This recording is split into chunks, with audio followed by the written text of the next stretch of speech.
Bem-vindos de volta ao canal Salomé Invest e hoje nós estamos com mais um convidado, que é o Wesley. Wesley, eu tenho, né, ainda, né, o prazer de trabalhar junto com ele e ele é uma das pessoas no qual eu sempre ouvi falando em investimento e também foi uma das pessoas aí das fontes inspiradoras que me levou ao mundo dos investimentos. Bem-vindo, Wesley. Muito obrigado por aceitar o convite. Oh, que isso, Salomé. Um prazer estar aí no seu canal. Muito legal, muito legal. Wesley, vamos começar aqui falando um pouco de você, né? Como que você começou a investir? Faz quanto tempo que você investe para valer? Na verdade, assim, comecei com interesse, né, nessa parte de investimento aí desde lá de trás, aí por volta de uns 12 anos por aí. Então, naquela época, não sei se você se lembra ou se os inscritos aí do canal vão se lembrar, mas lá no Jornal Nacional aparecia as cotações das ações mais importantes naquela época, né, no início Uhum. da década de 90 lá. Então aparecia lá PNA, PNB, ON. Eu falava pro meu pai, pai, o que é essa letrinha? O que é PNA, PNB? Por que o outro tem só PN?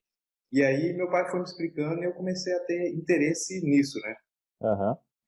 E aí depois, bom, na faculdade também eu tive a oportunidade de visitar lá a, a Bovespa, a BMF. Então, na época em que a BMF ainda tinha um pregão presencial, não era eletrônico ainda, então eu vi aquela gritaria, parecia briga, né? Coisa que hoje a gente só vê em filme. Mas aí, bom, aí depois eu fiz a faculdade, né? Você sabe que vida de estudante, a gente não tem dinheiro, então naquela época eu não tinha nada para investir. Tinha Aham. alguns sites que simulavam investimento, né? Então eu ia lá e simulava alguma coisa. E aí eu comecei a investir para valer mesmo depois que eu comecei a trabalhar, né? Então eu comecei a receber os meus salários, aí já guardava um pouquinho e investia. Então E isso naquela já época eu faz, já investia. faz quanto tempo já então que você está investindo? Isso foi há uns 15 anos, lá por Eita, volta de 2006, por aí. bastante tempo então. É, bastante tempo. E naquela época, né, desde 2005 até 2008, a gente viu a bolsa só subindo. Então era fácil ser investidor naquela época, né? Então qualquer coisa que você comprava subia. Então foi bastante fácil naquela época, mas chegou 2008, aí estourou, né, a crise lá nos Estados Unidos, do subprime, e aí eu caí do cavalo. E aí eu voltei e comecei a estudar, né, agora para valer, não só no chute ou indicação, aí eu comecei a estudar e montar uma carteira, E- que é e- o então, importante. no seu início, você foi mais na onda, então. Você não chegou a estudar tão profundamente. Foi mais na Não, curiosidade. exatamente, foi mais na onda. Então falava que Petrobras e Vale estava na onda desde aquela época, né? Nunca Aham. saiu daí da lista dos mais indicados. Então, basicamente, eu tinha essas duas aí e alguns bancos, né? Que sempre deram dinheiro. Mas essas duas aí, e a Petrobras também, naquela época, descobriu o pré-sal, então foi um dos que aumentou mais ainda. Então, a gente pode dizer que em 2005 para 2006 foi quando você começou para valer ou você começou para valer quando você começou a estudar? Comecei para valer investindo dinheiro de verdade nessa época. E aí, comecei a estudar e investir de uma forma mais consciente a partir de 2010, por aí. Então, perdi dinheiro lá em 2008, 2009 também, mas a partir de 2010 eu peguei firme para estudar. E aí, desde então, eu tenho seguido mais uma linha de raciocínio. Então, assim, então você está aí já há 15 anos, né? Então, investidor experiente, já pegou três crises pelo menos, né? Podemos contar aí 2008, 2014 a 2016, aí que teve outra crise, e a crise do corona agora. E essa agora. Para quem está começando, você falou que começou a estudar por onde? Que tipo de material? Eu comecei a estudar, é, bom, por baixando vários vídeos na internet, né? Mas eu segui sempre uma linha de fundamento, né? Então, é a análise fundamentalista. Então, você tem lá a análise grafista, né, que você analisa tudo a partir do gráfico, mas aí eu fui para a tendência de fundamentalista, e aí eu estudei através de vídeos na internet, de livros. Então, comecei a ler bastante livro mais técnico, né? Uhum. Então, a partir de então, comecei a me focar mais nessa parte didática também. E tem algum livro que você indica para quem quer começar hoje? Para quem está começando? Um ou dois livros? Bom, é que os livros que eu estudei são bem profundos, assim, né? Tem mais um que realmente mudou minha consciência, que eu falei para você que lá por volta de 2010 que eu comecei a estudar isso, foi um que chama Investimentos Inteligentes, uma coisa assim. Ah, Uhum. beleza. Tem um também que eu estou até inclusive lendo agora, que é bastante interessante para principiantes. Tá até aqui, deixa eu mostrar já. Mostra ele aí para Tá gente. marcado aqui. É esse aqui, ó. A Fórmula Mágica. Forma Mágica, né? De Joe Greenblatt. Então é um livro que na primeira parte dele ele é bem didático, ele ensina bastante a teoria e ele é fundamentalista. Então essa fórmula mágica dele é você pegar as melhores empresas, tanto aquelas que têm maior retorno, quanto aquelas que têm um histórico de rentabilidade alto. Então essa é a fórmula mágica que ele fala, e ele mostra lá que são 17 anos de histórico, sempre deu certo, sempre bateu tanto a média do mercado como o Nasdaq, né? Que é o índice lá dos Estados Unidos. Legal. Wesley, explica aí rapidinho, em um minuto, o que é ser fundamentalista. Fundamentalista, na verdade, é você procurar as ações analisando os números dela, né? Então, por exemplo, você vai nos números de rentabilidade, de lucro, quanto que ela te deu de lucro, quanto que ela pagou de dividendos.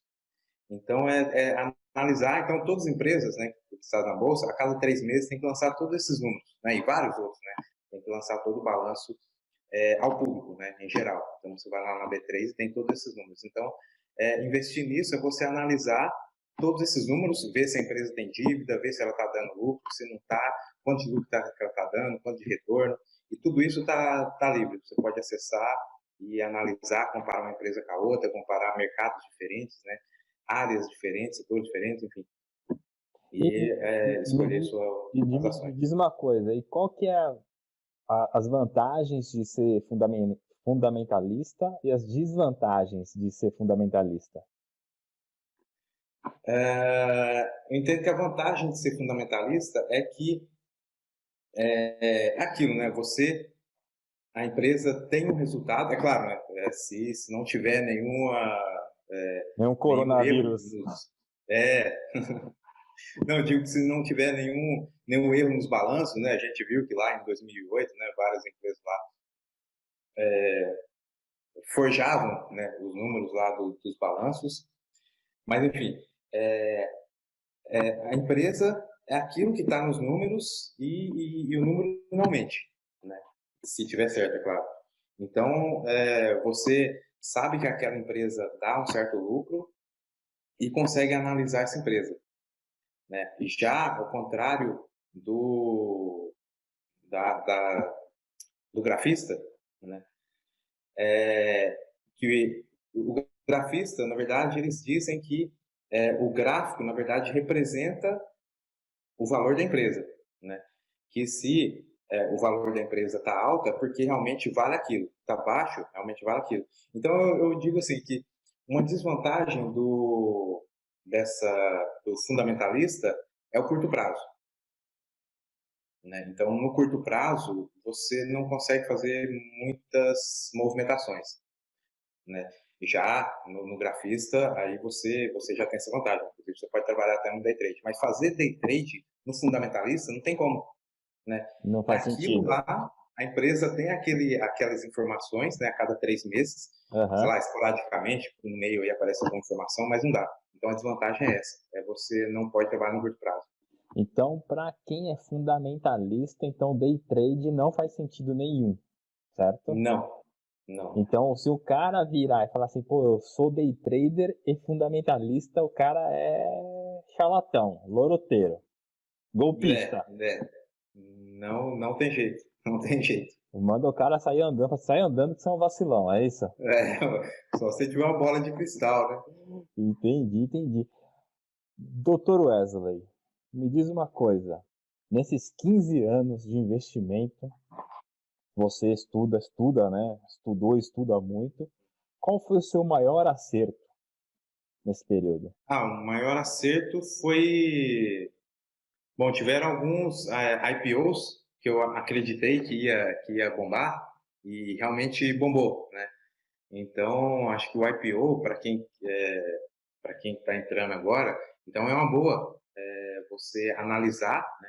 De repente procurar aí casas de análise e ver se realmente é recomendado ou não esses IPOs e entrar, porque geralmente os IPOs mais recomendados aí, geralmente eles estouram, né?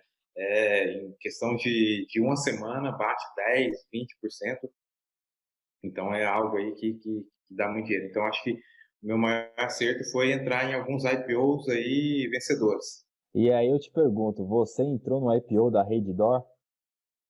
Da Redditor não, Não não, perdi. entrou? Por que você não entrou?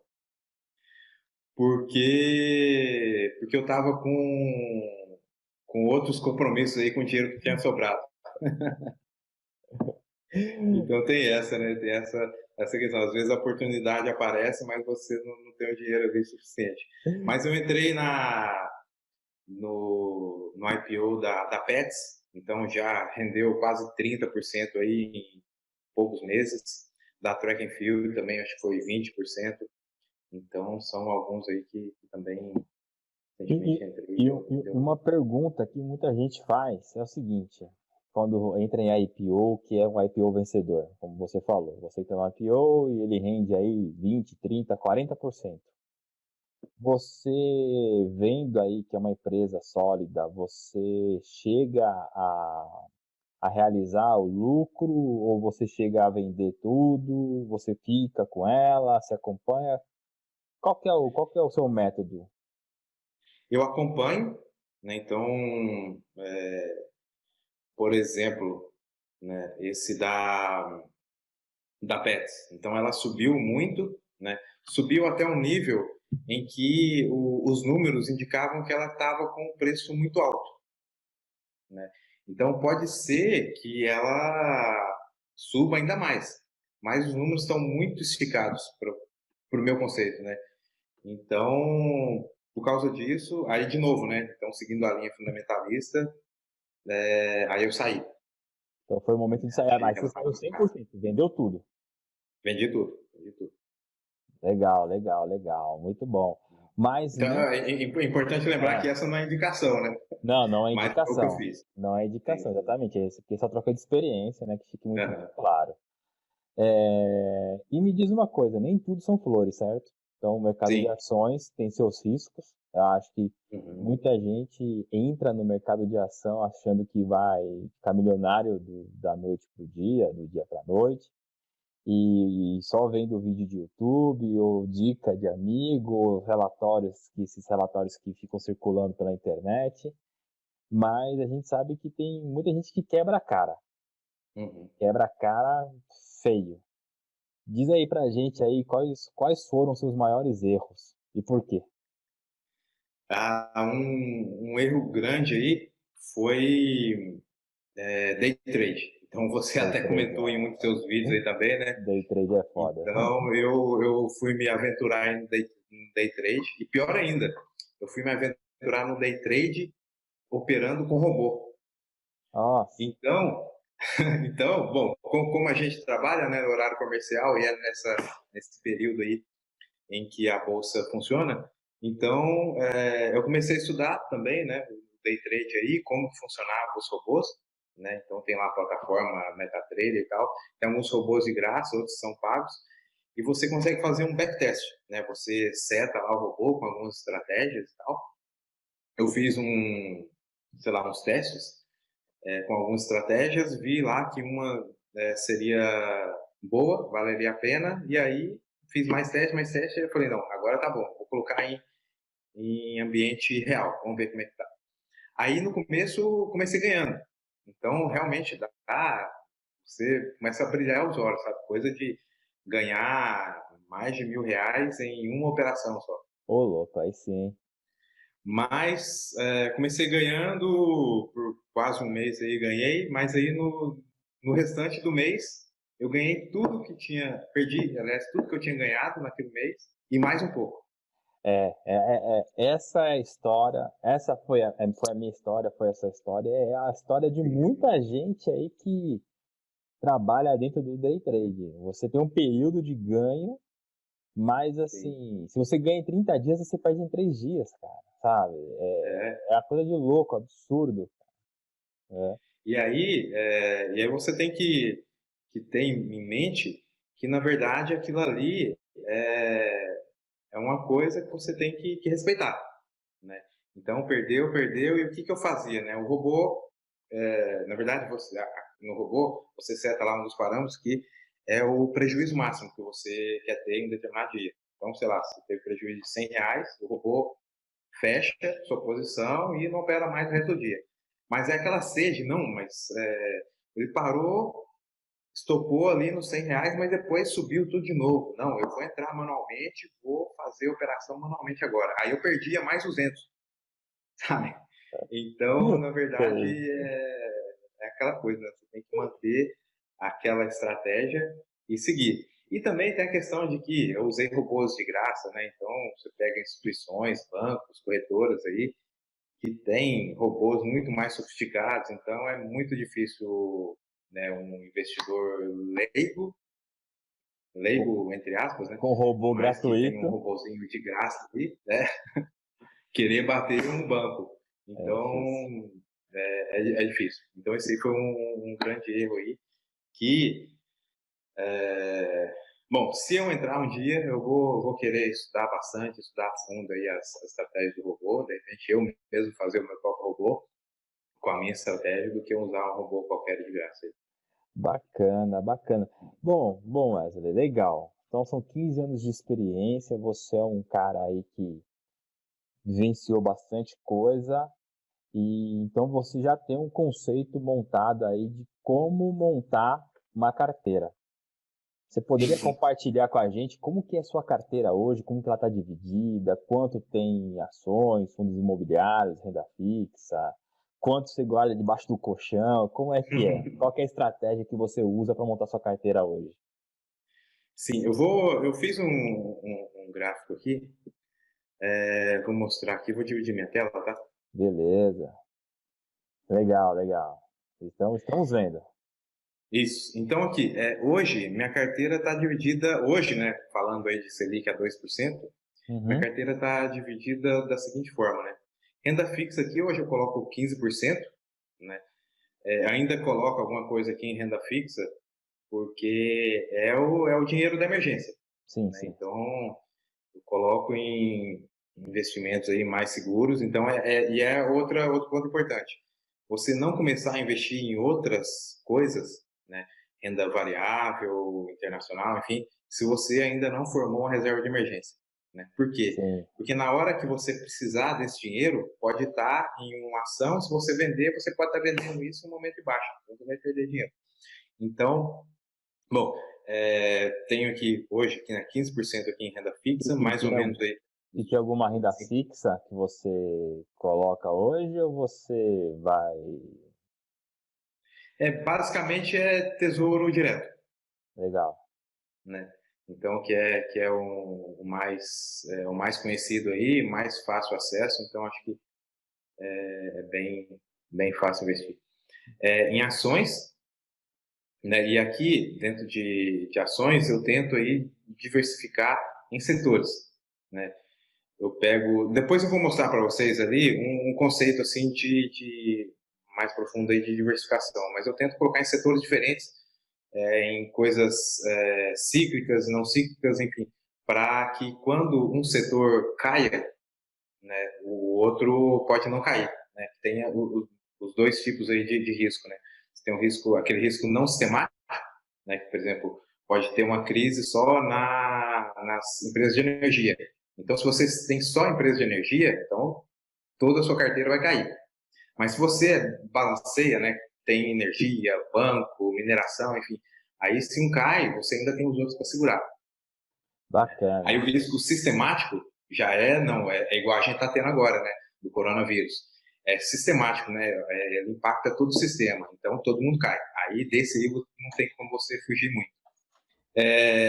Eu tenho também aí 20% em fundos imobiliários, né? Eu acredito que fundos imobiliários aí é uma forma bastante boa aí de você investir visando aí proventos, né? Então você recebe ali todo mês você recebe o aluguel aí, que hoje está por volta de uns 4, 5%.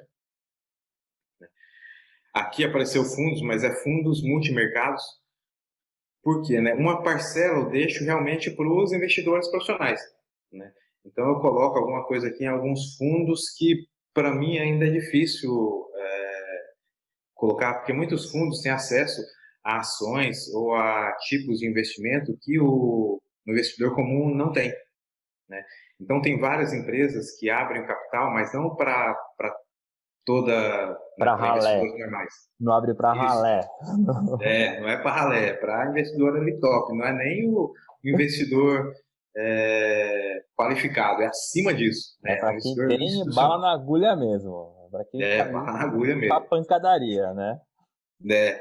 E também alguns fundos aí que usam algumas estratégias que eu acho interessante, como por exemplo, alguns fundos que usam estratégias de long and short, né? Então, esse long and short, o que é? Alguns fundos investem long, né? Eles compram uma coisa e short eles vendem outra coisa, né? Como é que eles fazem isso, né? Então, por exemplo, eles veem que ao longo do tempo, por exemplo, dois bancos, né? Itaú e Bradesco, eles tinham ali uma certa similaridade entre eles, né? Uma certa diferença nos preços. Mas a partir do momento isso aí descolou, né? Então eles falam, não, opa, descolou, mas por quê? Não tem razão. Não, então, peraí, então eu não sei se um vai subir, o outro vai descer, então o que eu faço? Eu vou vender o que está mais alto e vou comprar o que está mais baixo. Porque se qualquer um deles subir ou descer, né, eles vão chegar naquele patamar de novo e a tendência é seguir. Então ele ganha qualquer que seja a subida ou descida de um desses. Então, por causa disso, né, de algumas estratégias aí, que na verdade eu não domino tanto, então eu coloco em fundo e aí eu pago uma administração ali e alguém cuida disso para mim. Legal. Legal, isso aí que você falou, Wesley, é bem bacana, sabe por quê? É assim, né? Primeiro, muita gente já entra no mundo dos investimentos já em ações. Então, pula a parte de renda fixa, pula fundo imobiliário, pula os fundos, né, multimercado de Sim, investimento. sim. E isso que você falou é muito bacana porque é o seguinte, olha, gente, se você está começando, por que não, né, aplicar em fundos, né, colocar o seu dinheiro na mão de investidores profissionais, Sim, né? sim, sim. E isso é muito bacana. E depois eu vou pegar esse gancho para a gente falar de outro assunto aí, mas vamos finalizar aí. O que significa esse interno aí, esses 20%? Ah, isso aqui eu cortou aqui também, mas é um investimento internacional, Ah, né? internacional. É em dólar? Isso. Então aqui também eu coloco aqui uma parte em ações, né, direto lá nos Estados Unidos, né? Então tem uma corretora lá chama Avenue, né, que na verdade você pode, mesmo morando fora dos Estados Unidos, você consegue abrir a conta e investir lá, né? Então Uhum. você manda o dinheiro, você usa o próprio serviço deles para enviar o dinheiro. E aqui eu tenho algumas ações, principalmente as ações de tecnologia, né?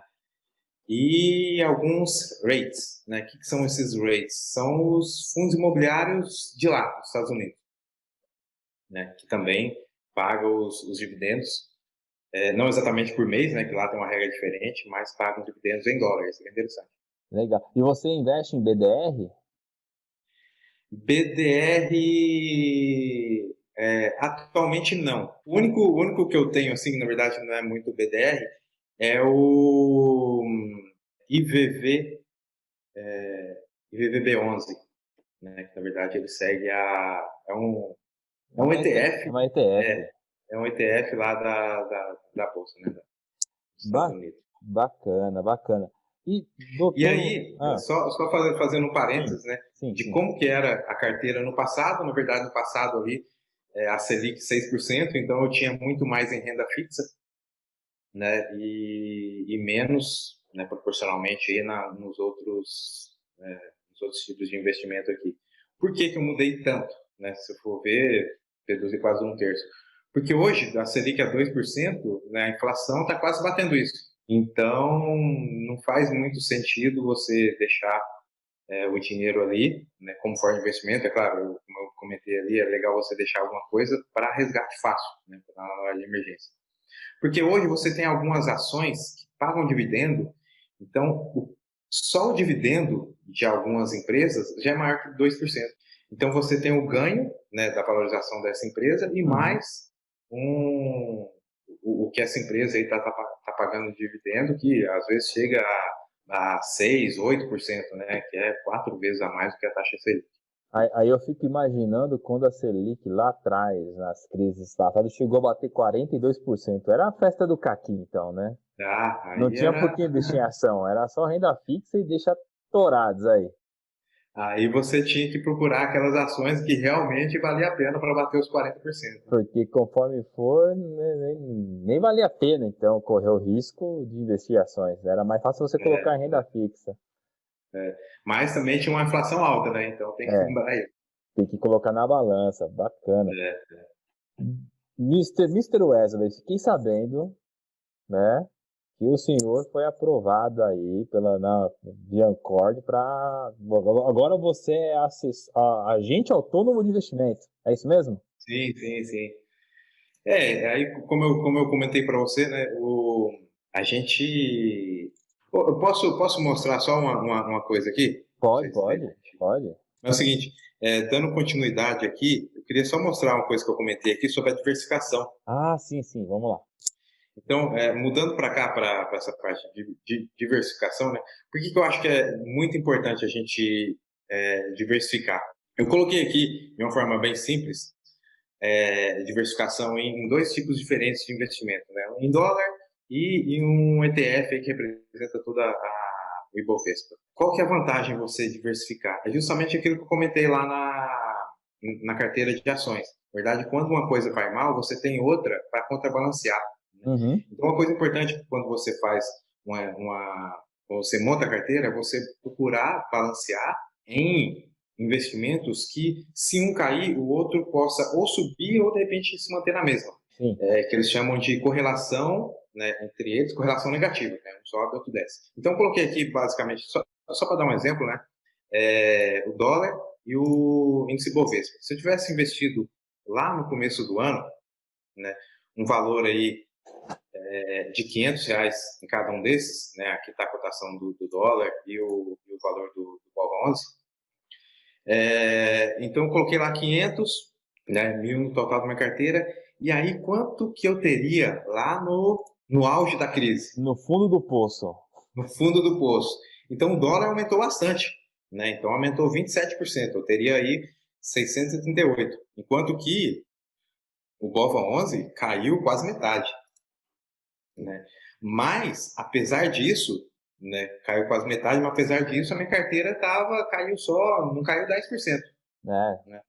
Então, essa é a vantagem de você fazer essa diversificação.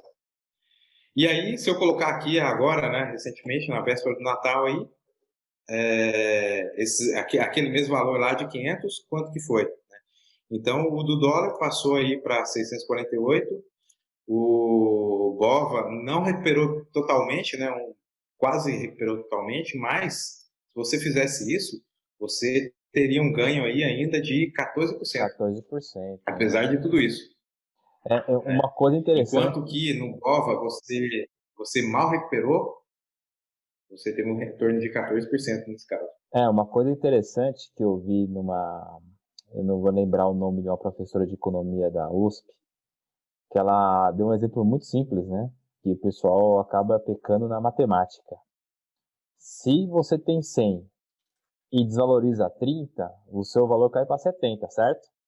Sim, sim. Agora, se você tem 70 e valoriza 30, não volta para 100, vai para 91, porque você ganha 21, né? 30 de 70 é 21. Então você vai para Sim, 91. sim, Ou sim. seja, para você voltar no 100, você tem que ultrapassar muito aquilo que você perdeu.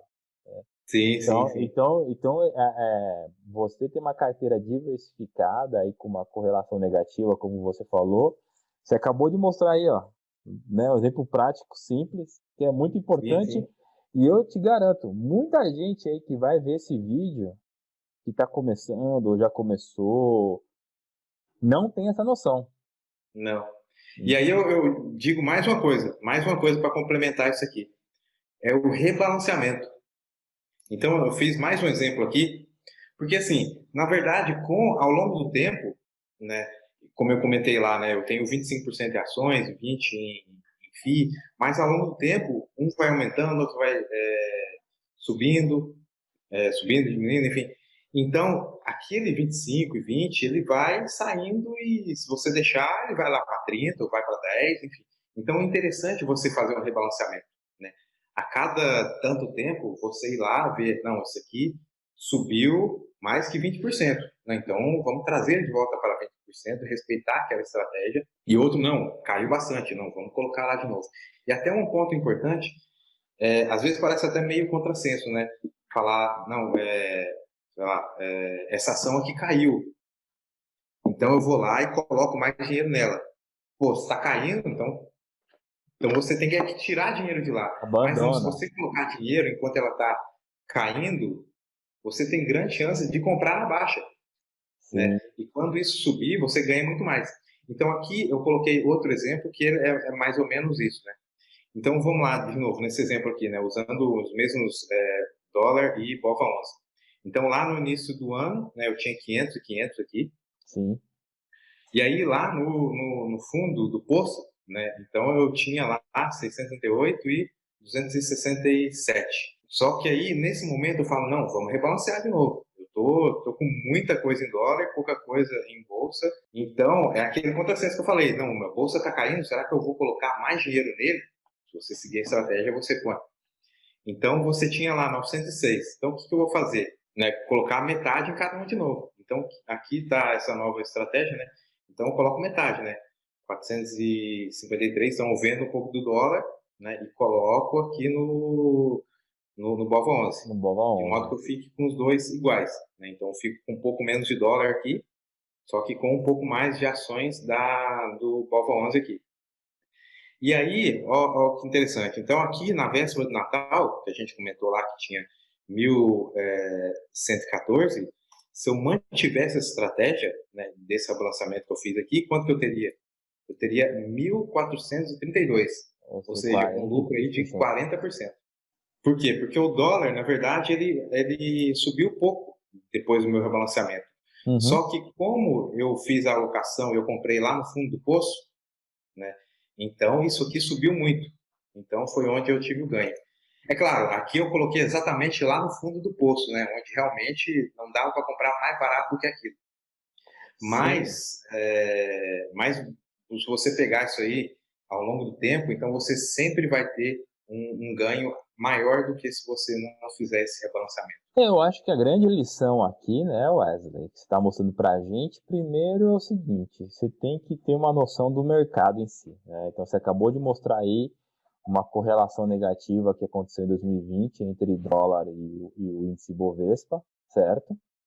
Uhum. E o ponto principal, eu acho que a grande lição é a estratégia. Então, qual que é a estratégia que você está apresentando para a gente? Olha, se você estabelece as quantidades, então 50-50, né, nesse caso aí, e Uhum. você respeita isso no decorrer do ano, você, como você falou, pô, em um momento de queda, que tá todo mundo fugindo, quem não tem experiência ou quem não tem o psicológico preparado, você só está comprando e lá na frente, né, só tem um pouco de paciência, o Uhum. fruto que você vai colher, né, querendo ou não aqui, é quase 30%, 29% maior. Sim, sim, Pô, nas duas situações teve ganho. Só que aí você pode escolher, pô, ou eu ganho 14% ou eu ganho 43%. sim, sim. E aí, Então aí é.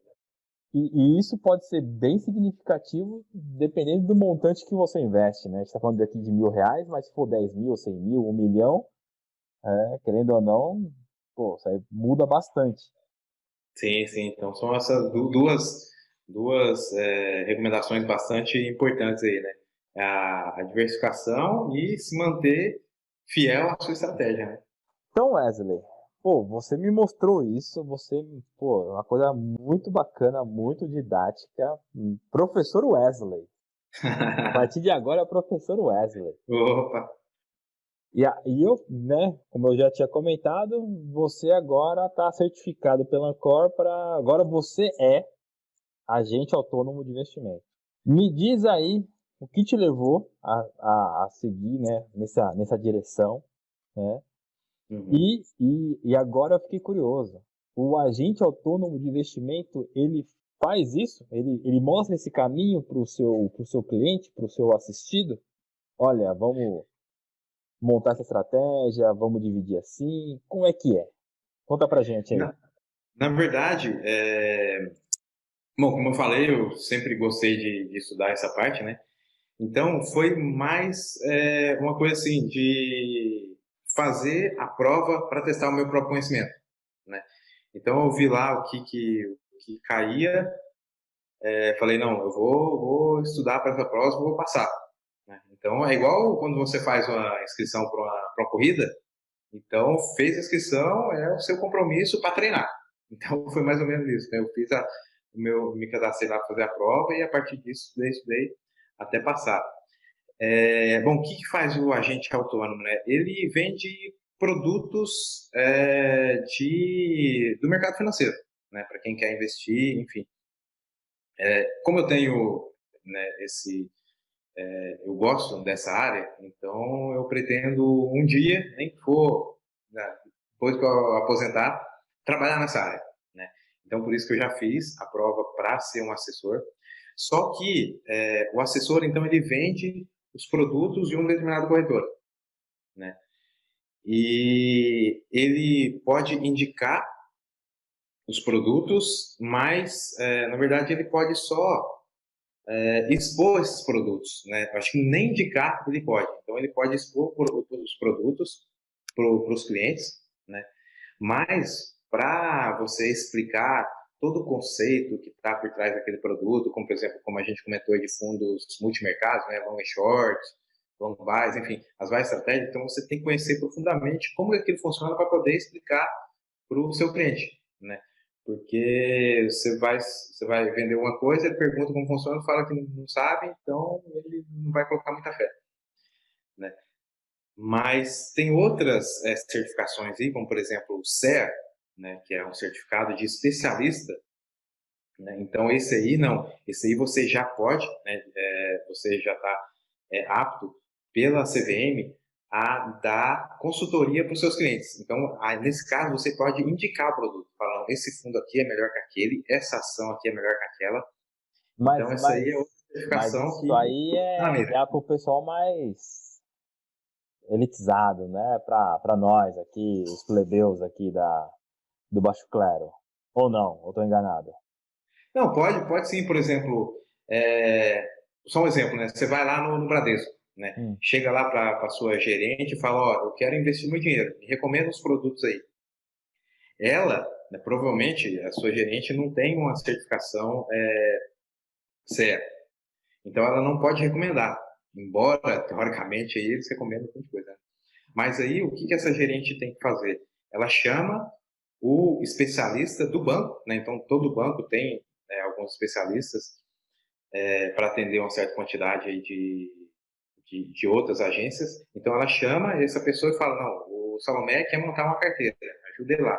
Então aí ele vai te conhecer um pouco mais, conhecer suas necessidades, então é isso que o especialista faz. Então é isso que tá na mira Mas, aí também. mas o agente de investimento, ele não é igual o gerente do banco, é diferente, né? Em relação a isso.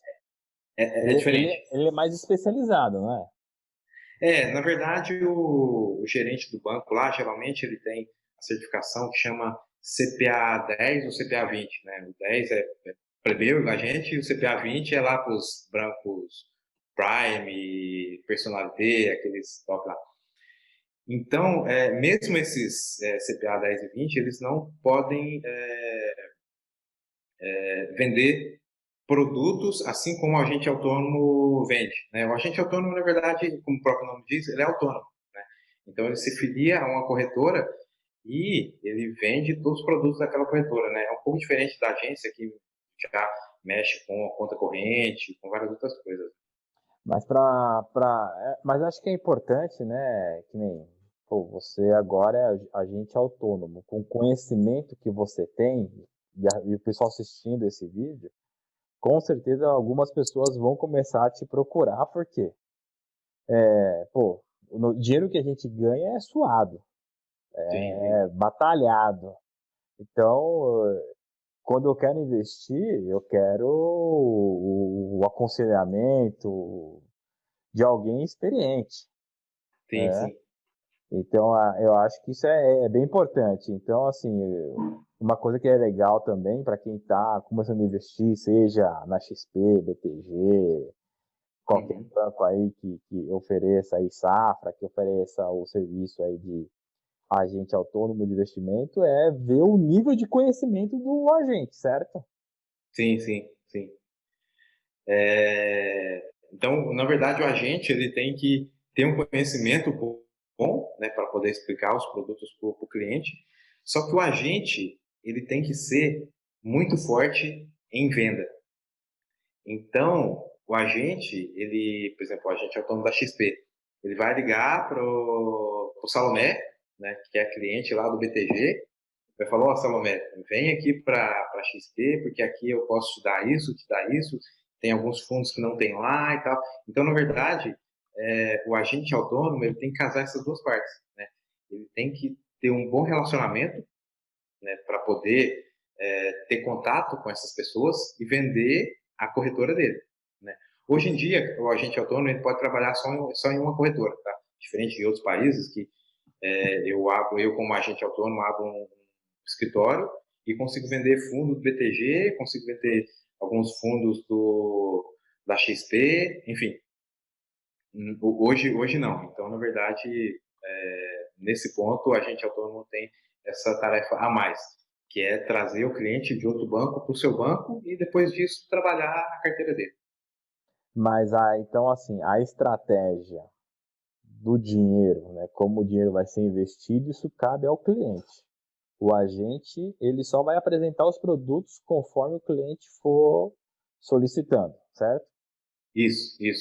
E aí pode falar: não, ó, vamos fazer igual aquela minha carteira ali, né? Fala: não, vamos colocar de acordo com o seu perfil aí, vamos colocar um tanto em ações, um tanto em FII e tal. A gente tem esse pacote aqui, né? Então, teoricamente, eu digo teoricamente porque às vezes não é assim que acontece, mas o agente autônomo ele não pode recomendar produtos. Ele É, apresenta, né? E aí cabe ao cliente. é que aceitar ou não. Isso. Você falou uma coisa aí que eu agora fiquei curioso. Você falou do perfil, certo? Então tem perfil conservador, moderado e agressivo. Qual que é o seu Né? perfil? Meu perfil hoje tá agressivo. Tá agressivo. Meu perfil hoje tá bem agressivo. Mas tá agressivo porque você está enxergando que o mercado está favorável? Não que o mercado está favorável, mas que a renda fixa está muito desfavorável. O Entendi, contrário. entendi. E com base nisso aí, então assim, como a renda fixa, né, com a Selic a 2% está desfavorável, Uhum. quais são, né, com base na sua experiência, né, então, né, deixar bem claro para todo mundo aqui que está falando troca de experiência. Com base na sua experiência, quais são as suas expectativas para 2021? Em 2021, a gente espera aí que o Brasil inteiro já esteja vacinado, né? E aí, com isso, a economia reaqueça aí. Mas eu não acredito que vá aumentar muito do que a gente está vendo hoje, né? Então, a gente está vendo hoje Ibovespa bater aí quase 120 mil, né? 120 mil numa época de crise que a gente ainda tem, é o mesmo que a gente tinha no início do ano passado. Então, acho que está um pouco esticado. Então, eu acho que lá no fim do ano, vai estar mais ou menos por aí, né? 120, chegando talvez aí aos 130. Mas uma coisa que eu acho que realmente vai acontecer, o dólar vai cair. Então esse dólar aí na casa dos 5,20 que a gente está vendo aí, acho que ele vai cair. Muito disso porque os juros, né, o Brasil não tem condições de manter esses juros aí a 2% por muito tempo, né? 2%, quem é que vai querer emprestar dinheiro para o governo? Ninguém. Bom, Então, o governo vai dar um jeito de aumentar isso aí. Aumentando isso, volta os dólares, né, estrangeiros aqui para o Brasil, que já está começando a vir, e o dólar vai cair cada vez mais. Eu acho que o dólar aí vai descer de novo o patamar aí de 4 e tanto aí. legal, legal. Wesley, ó, mais uma vez, muito obrigado pela aula. Oh, Foi uma aula muito bacana e, ó, já vou deixar o convite para você, que aqui no canal Salomé Invest, a partir do mês de fevereiro, uma vez por mês, a gente vai fazer uma mesa redonda, né? E você com opa, certeza vai ser aí um de nossos convidados aí para esse bate-papo aí. opa, não, estamos Beleza? aí, na ordem. Fechou. Muito obrigado, Wesley. Opa, brigadão aí, um abraço para todo mundo aí. Valeu.